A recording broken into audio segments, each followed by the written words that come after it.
सास बहू और सेंसेक्स के आज के इस मंगलवार के एपिसोड में आप सबका स्वागत है।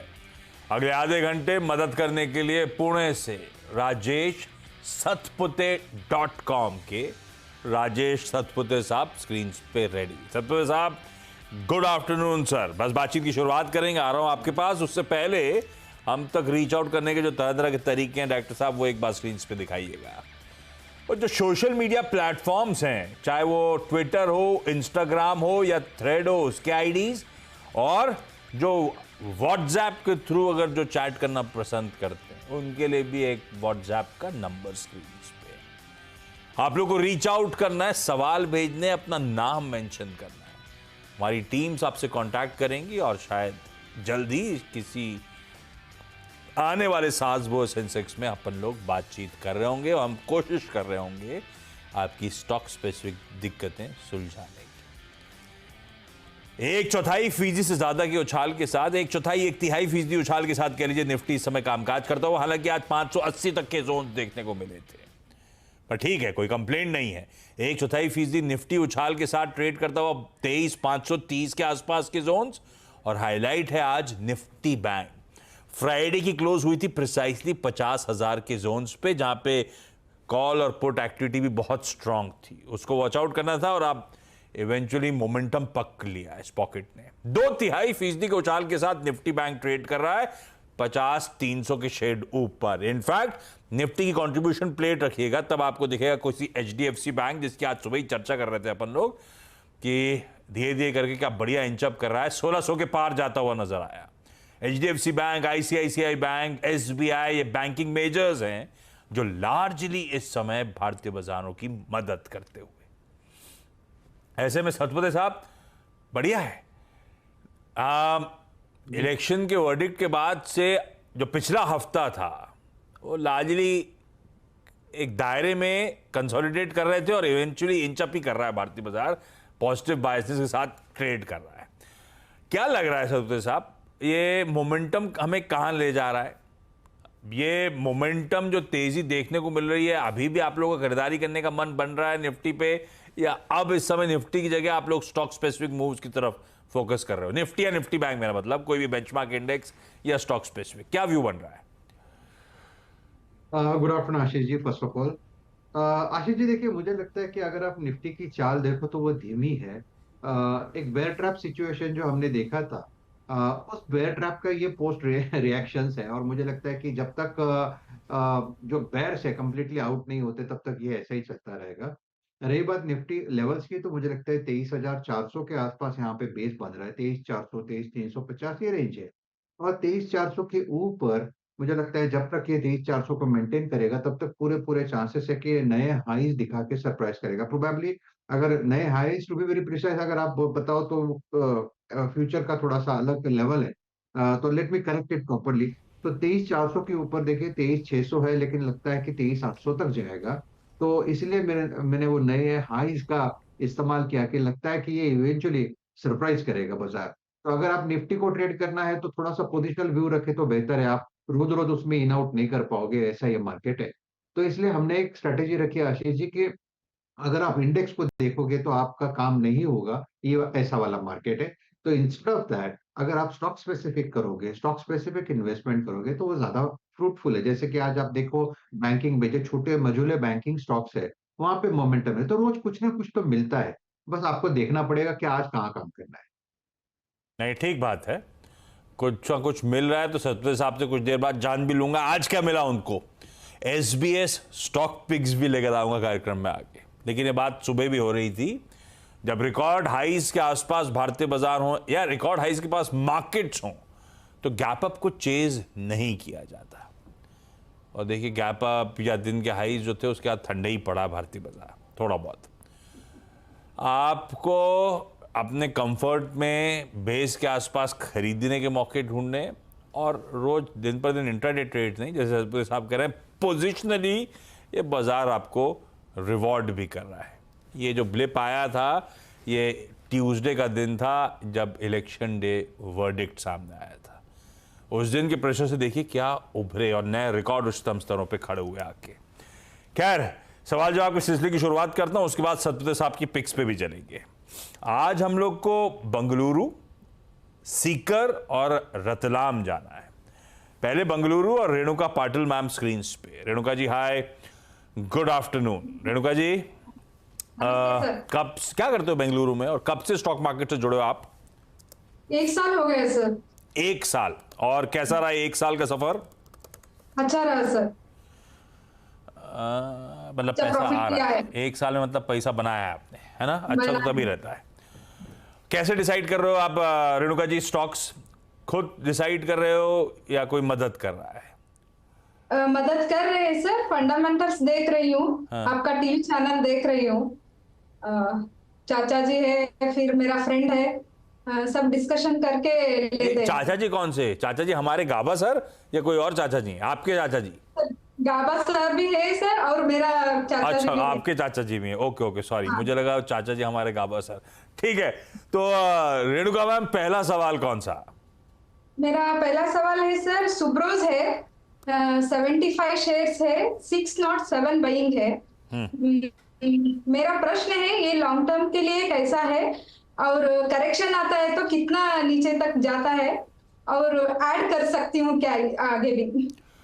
ठीक बात सतपुर साहब, 75 शेयर्स, 607 की खरीद है। कंसोलिडेट कर एक दायरे में आ गया ये सुब्रोस का काउंट।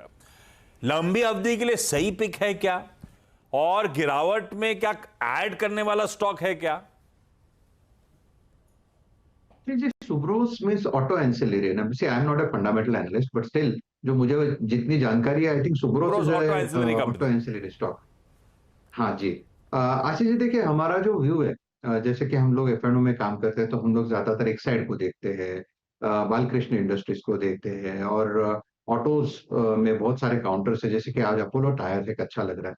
तो मुझे ओवरऑल लगता है कि ऑटो एंड ऑटो एंसिलरीज ये सब अच्छा रहेगा। तो ऑटो एंसिलरीज में से अगर सुब्रोस है, तो मुझे लगता है कि यहाँ पे डेफिनेटली बाय साइड का ही ट्रेड रहेगा। आप इसे में बने रहे, हालांकि थोड़ा एंट्री ऊपर नीचे होगा, देखिए वो तो सब होता रहेगा, लेकिन जब तक ये 600 के ऊपर, 600 620 के ऊपर ये मेंटेन है, तब तक कोई दिक्कत वाली बात नहीं लगती। ऑन द कॉन्ट्री मुझे लगता है कि आशीष जी इसका जो टारगेट होना चाहिए वो रहेगा करीबन 700 से लेके 710 का। तो आप कह सकते हैं कि शॉर्ट टर्म भी अगर है तो 700 710 के टारगेट के आसपास आप चाहे तो पार्शियल प्रॉफिट टेकिंग कर सकते हैं, क्योंकि अगर आपने शॉर्ट टर्म मूव लिया है तो। अदरवाइज मुझे लगता है काउंटर में कोई होल्ड करने में दिक्कत नहीं है। अगर बाजार ठीक रहेगा तो ये तो डेफिनेटली आउटपरफॉर्म करेगा। आउट परफॉर्म करे, आज भी बढ़िया ही कर रहा है, 2-3% मजबूती के साथ खड़ा हुआ है। होल्ड करेंगे रेणुका मैम आपके सुब्रोस को। सिकर से अरुणा मैम स्क्रीन पे। अरुणा मैम आप क्या करते हो सिकर में, और आपको कितना टाइम हो गया शेयर बाजार स्टॉक मार्केट से जुड़े हुए या ट्रेड शुरू करे हुए? Good afternoon sir. मेरे को साल भर हो गया है स्टॉक मार्केट से जुड़े हुए। और ये सिकर में राजस्थान में खूब गर्मी पड़ रही है क्या? बहुत गर्मी पड़ रही है अभी? यस, बहुत बहुत। बहुत।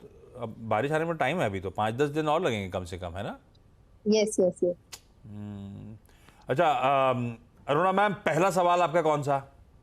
सर मेरा पहला क्वेरी है कामत होटल्स के लिए। मेरा बाइंग प्राइस है 285 और क्वांटिटी है 2323। 285 कितना टाइम हो गया लिए हुए? सर हो गया 3-4 मंथ्स हो गया। ये मतलब जब अभी बीच में करेक्ट हो रहा था तब आपने लिया और आपके लेने के बाद और गिर गया, यस सर। है ना? हाँ, क्योंकि ये सबसे साहब चला था, पर बाकी होटल स्टॉक्स तो इंडियन होटल्स वगैरह वापस हाईज पे आके खड़े हो गए हैं। ये तो ठंडा पड़ गया मामला। कामत होटल्स पे क्या करना है? मेरी खरीद से अब नीचे चल रहा है, 285 की खरीद है मेरी। आशीष जी देखिए, चार्टी के लिए अगर आप देखें तो इसमें जो करेक्शन शुरू हुआ था करीबन 350 360 के लेवल से, ये एक इंपॉर्टेंट पड़ाव के आसपास है। 200 डीएमए के आसपास 200 210 ये इसका एक क्लस्टर ऑफ सपोर्ट है। मुझे लगता है जब तक ये सपोर्ट होल्ड रहेगा तब तक पूरे चांसेस है कि ये एक बार के लिए चलेगा, और सामने बजट भी है, तो कहीं ना कहीं तो देखिए ये ऐसे काउंटर जो होते हैं जहां पे मोमेंटम फ्रैक्शन अच्छा होता है। तो अगर आप देखें फॉर द टाइमिंग में यही कहूंगा, आप बने रहे जब तक 200 210 का स्तर मेंटेन है। ऑन द कॉन्ट्री मुझे लगता है ये 270 से लेके 280 तक एक क्विक मूव मिलेगा इसको, प्रोबेबली 1 महीने के अंदर ही। तो आप फिलहाल तो 270 280 के टारगेट के साथ थोड़ा सा आप काम करें, और उस लेवल के अगर पार चले जाते हैं तो हम लोग बैठे ही आप फिर से कॉल कर सकते हो। ओके, पर आप कॉल उठाओगे नहीं तो फिर क्या होगा मेरा? तो फिर ट्विटर है ना। अच्छा ठीक है, अच्छा ठीक है। रतलाम से Rehana Porwal ma'am, Archana Porwal ma'am screen पे। Archana ma'am, good afternoon. Archana ma'am, ये रतलाम पहुंची क्या बारिश? Afternoon sir. Archana ma'am, Ratlam तो आ गई होगी बारिश? रतलाम से सर, रतलाम एमपी से बात कर रही थी। अच्छा वर्षा मैम, पहला सवाल, सॉरी अर्चना मैम, पहला सवाल आपका कौन सा? सर मेरा ये आईसीआईसी बैंक के मैंने शेयर परचेस किए थे, 100 शेयर लिए थे, तो उनका अभी जो रेट 1000 का है, तो अभी इसको होल्ड करूं या क्या करना चाहिए मुझे? आईसीआईसी बैंक के लिए थे। आईसीआईसीआई एक बार फिर से बताना किस भाव पे लिए आपने अर्चना मैम? 1000 के रेट पर लिए थे। 1000 के। सतपति साहब, क्या करना चाहिए भाई? आईसीआईसीआई बैंक 1000 की खरीद। जी देखिए, अगर आईसीआईसीआई बैंक का चार्ट देखें तो मुझे लगता है 1100 के आसपास ये सपोर्ट ले रहा है। 1100 के नीचे ये खिसक नहीं रहा है, तो that itself is a good thing. अभी ये 1100 क्या है? ये 1100 है मीडियन। ये एक ट्रेडिंग रेंज में है जिसका लोअर साइड करीबन 1050 का है और सामने 1160 1170 का एक रेजिस्टेंस है, और इसका मीडियन जो है करीबन 1100 के आसपास है, 5-10 रुपए इधर उधर है। तो मुझे लगता है जब तक ये 1100 रुपए का लेवल मेंटेन करता है तब तक पूरे चांसेस है एक्सक्यूज मी पूरे चांसेस है कि ये 1050 1060 का जो अपर बैंड है वहां तक जाएगा। तो मुझे लगता है वो लेवल अगर आपको मिलता है तो आप प्रॉफिट टेकिंग कर सकते हो, क्योंकि रेंज वही है 1150 1160 पे अगर अटकेगा तो फिर से ये 50-60 रुपए का फॉल देगा, 1100 पे जाके लैंड होगा। क्योंकि अभी 1100 पे कंसोलिडेट हो रहा है, मुझे लगता है कि इसका इट्स टाइम टू फ्लाई। तो एक बार के लिए आपको ये 1150 1160 का भाव दिखा देगा जहां पे आप प्रॉफिट टेकिंग कर सकते हो, एटलीस्ट शॉर्ट टर्म के लिए। आप हो रतलाम से अर्चना मैम, भोपाल से भी कोई लेना देना है आपका क्या? एमपी भोपाल से भी कुछ लेना देना है? भोपाल से लोकल रतलाम से ही है सर, आईसीआईसी बैंक में वर्किंग हूँ मैं। अरे वाह, ओके ओके। और मेरा सेकंड क्वेश्चन और था सर मेरा, एक थ्योरी और। एक एक करके सबके पास आ रहा हूँ। इस बीच भाई किसानों को सरकार तोहफा देने की तैयारी कर रही है, ऐसा एक्सक्लूसिव सूत्रों के हाल से खबरें आ रही हैं। अब इसका मतलब हो सकता है एमएसपी बढ़ने की तैयारी। अच्छा, एक तो कल वेडनेसडे है, हो सकता है वो वीक, अभी अपडेट्स आएंगे शायद, वीकली कैबिनेट मीट भी शेड्यूल हो सकती है। आज वाराणसी गए हुए हैं पीएम मोदी, वहाँ पे भी एक किसान कॉन्फ्रेंस को संबोधित करना है शाम को, कहीं वहाँ कुछ अनाउंसमेंट, पर वो कैबिनेट से ही फैसला आना चाहिए। कैबिनेट बैठक, हाँ, तो ये कल देखते हैं, अभी अपडेट आएंगे। वेडनेसडे के वीकली शेड्यूल में तो कैबिनेट मीट नहीं है, और उसमें शायद फिर इसका मतलब तैयारी हो रही है एमएसपी बढ़ाने की। हाँ, देखा जाएगा भाई। चलो, अच्छा सबसे साहब आगे बढ़ें, सबके एक एक सवाल और ले लें। जैसे अर्चना मैम कह रही थी, उनका भी एक सवाल है। एसबीएस की कोई स्टॉक पिक्स, जब आप कह रहे हैं स्टॉक स्पेसिफिक एक्शन पे फोकस रखना चाहिए, आप लोग का प्रेफर्ड आइडिया पिक्स कौन से हैं? जी देखिए, आज की अगर आप बात करें तो मुझे लगता है कि जो छोटे मझोले बैंकिंग काउंटर्स है वहां पे आप देखिए अच्छा मोमेंटम है, जैसे कि आरबीएल रहेगा, city union bank, federal bank.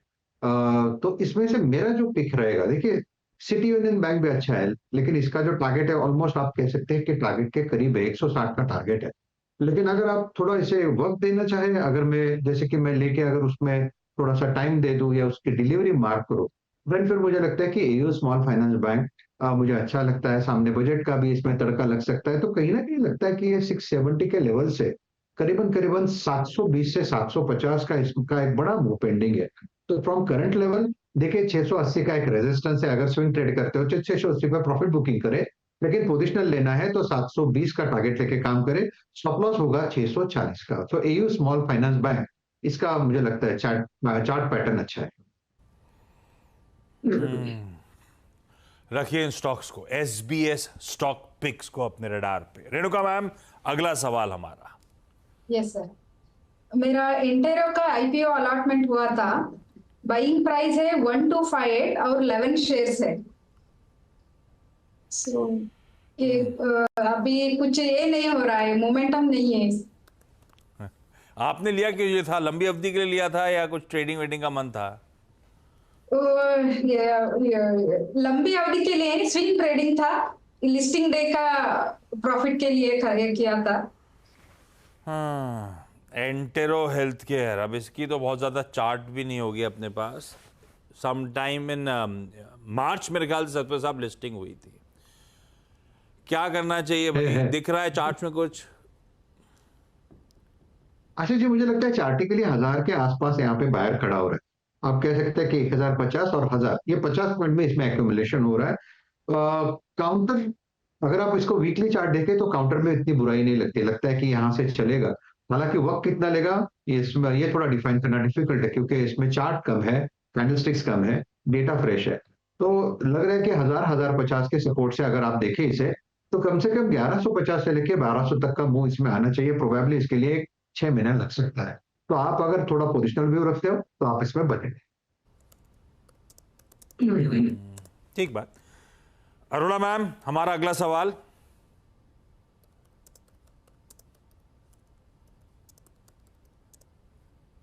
Aruna ma'am, आपको अनम्यूट करना पड़ेगा, आपकी आवाज नहीं पहुंच रही।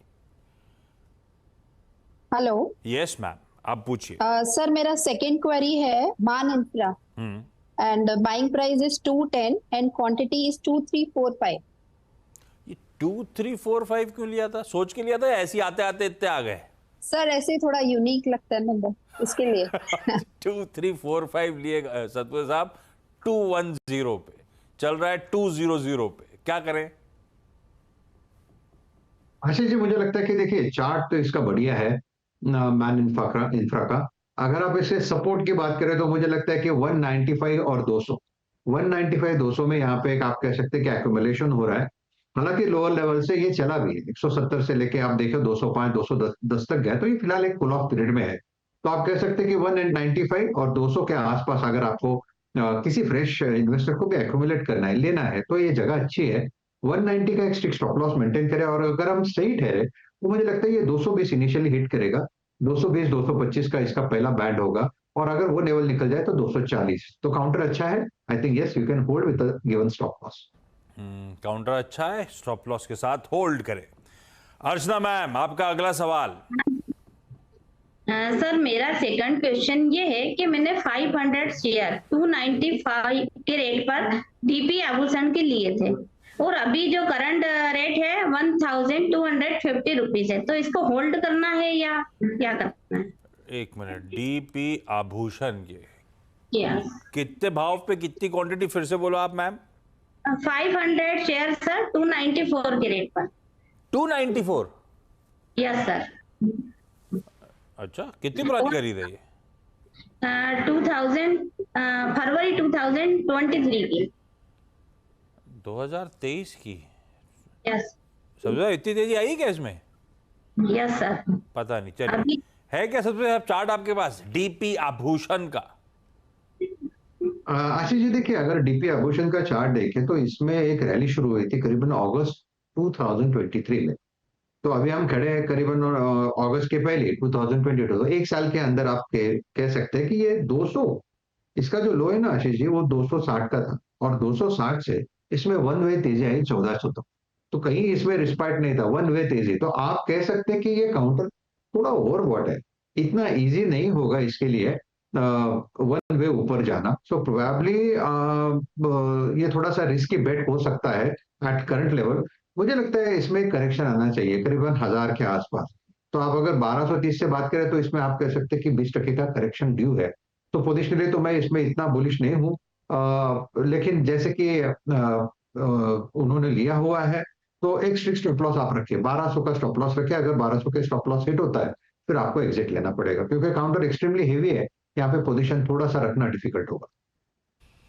ओके, चलिए इस नोट पर Renuka ji, Aruna ji, Archana ma'am, thank you so much जुड़ने के लिए। सतपाल साहब, थैंक यू सो मच सारी क्वेरीज बढ़िया तरीके से सॉल्व करने के लिए।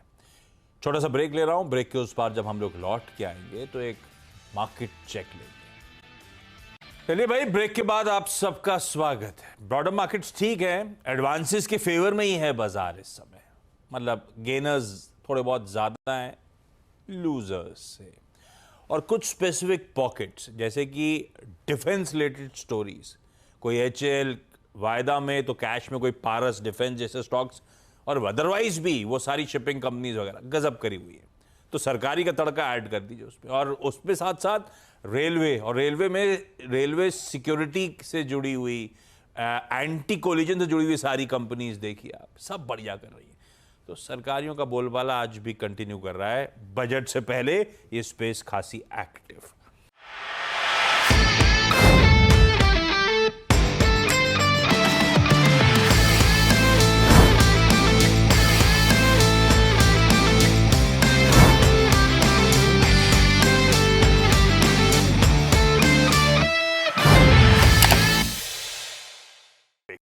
बता दें कि मनी कंट्रोल पर दिए गए विचार एक्सपर्ट्स के अपने निजी विचार होते हैं। वेबसाइट या मैनेजमेंट इसके लिए उत्तरदायी नहीं है। यूजर्स को मनी कंट्रोल की सलाह है कि कोई भी निवेश निर्णय लेने से पहले सर्टिफाइड एक्सपर्ट की सलाह लें।